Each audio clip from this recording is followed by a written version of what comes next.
Halo teman-teman semua, di sini saya akan memaparkan tentang chemistry entrepreneurship dengan produk biokimia yaitu Bapau. Sebelum pada pemaparan, izinkan saya memperkenalkan diri saya terlebih dahulu. Perkenalkan, nama saya Jeniwati dengan NIM 43014220031, Prodi Pendidikan Kimia 4B. Di sini saya membuat video pembuatan Bapau demi memenuhi tugas dari mata kuliah biokimia.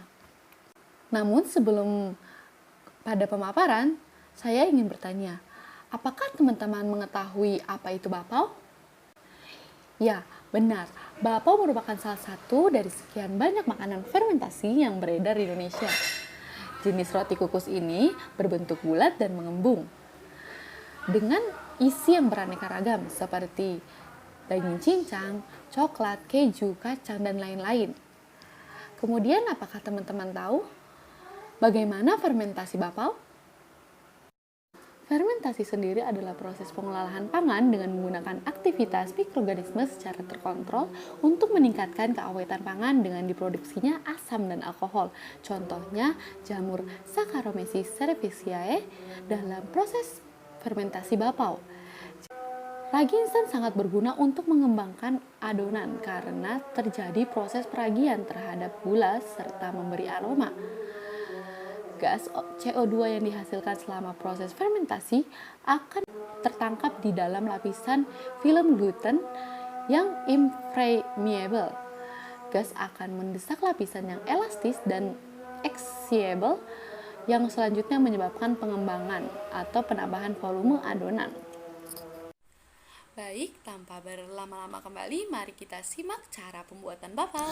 Baik, untuk bahan-bahan dan alat yang dibutuhkan yaitu ada 10 sendok makan tepung terigu protein tinggi, 2 sendok makan gula pasir, 1 sendok makan mentega, 1 sendok makan ragi instan, alat yang bertutup, wadah-wadah, dan gelas, sendok. Dan untuk isian kita pakai misis. Dan yang terakhir adalah baik, kita sampai pada langkah kerja. Yang pertama, kita ambil 12 sendok makan air hangat. Kemudian ditambahkan dengan 1 sendok makan ragi. Penggunaan air hangat ini berfungsi untuk pengaktifan ragi. Ciri-ciri ragi yang sudah aktif yaitu ragi berbusa. Kemudian kita aduk-aduk raginya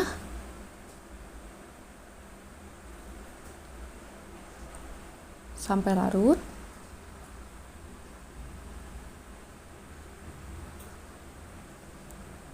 Kemudian kita tutup agar ragi cepat aktif.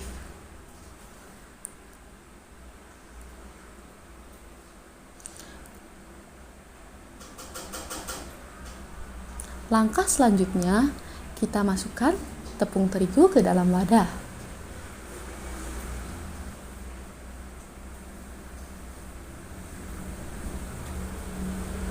Kita campur dengan 2 sendok makan gula pasir.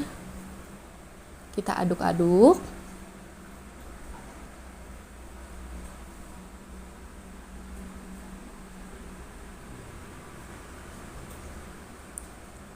Berhubung tempatnya kecil, jadi kita pindahkan ke tempat yang lebih besar agar pengulenannya lebih enak.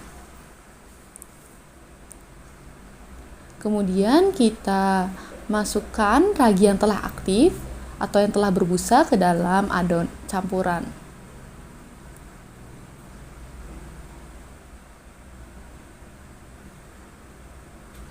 Kemudian kita aduk-aduk sampai tercampur rata.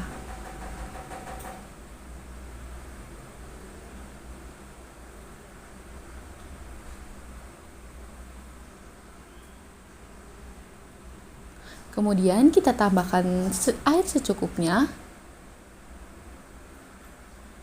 hingga adonan kira-kira bisa untuk diuleni.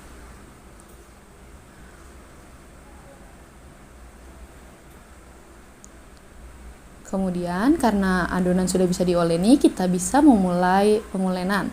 Namun sebelum itu kita harus memastikan tangan kita bersih.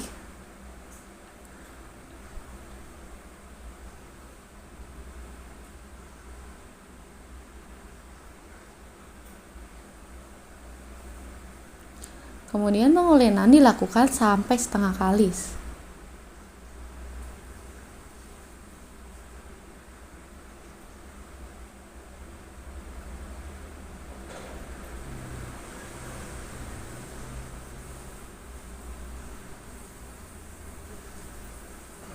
Karena adonan dirasa sudah setengah kalis, kita bisa menambahkan 1 sendok makan mentega.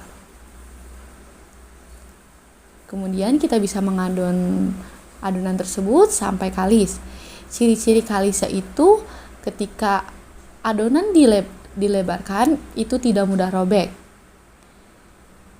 Dan tekstur pada adonan itu terasa lembut dan kenyal. Kemudian tidak ada bahan-bahan adonan yang tersisa pada wadah. Karena adonannya sudah kalis, kita bisa memasukkan adonan tersebut ke dalam wadah yang bertutup untuk fermentasi. Namun sebelum itu kita bulat-bulat dulu agar pengembangan adonan bagus.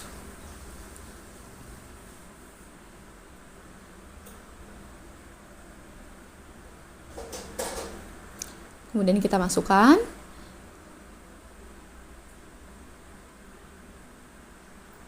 Kemudian kita tutup.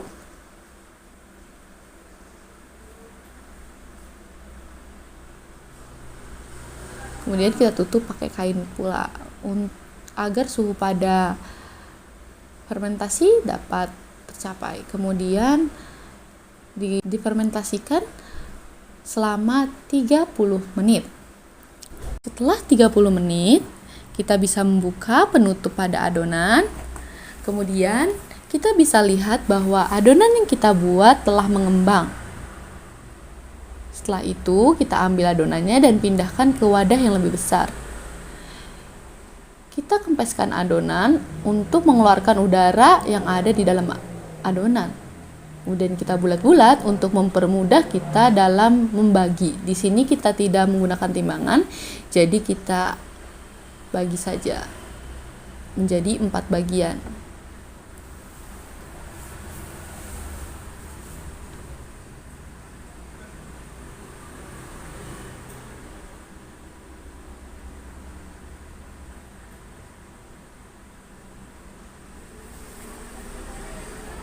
Kemudian kita pipih-pipihkan adonan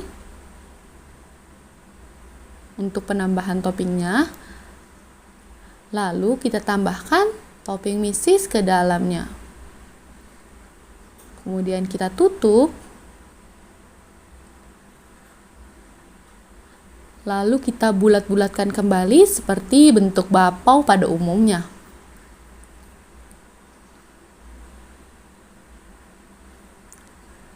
Kemudian kita taruh pada wadah kukusan. Di sini kita memakai wadah kukusan dari Magicom.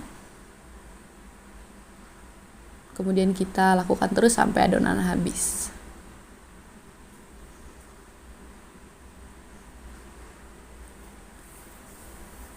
Kemudian kita tutup selama 30 menit agar adonan kembali mengembang.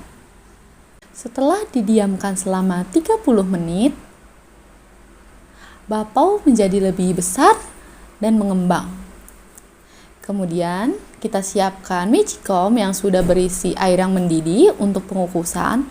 Kemudian kita kukus bapau selama kurang lebih 10 menit. Dan tidak lupa untuk menutup Magicom dengan lap agar air saat penguapan tidak menetes pada bapau. Setelah 10 menit kita bisa mengecek apakah bapau sudah matang. Nah, bapau yang kita buat sudah matang dan siap untuk dimakan.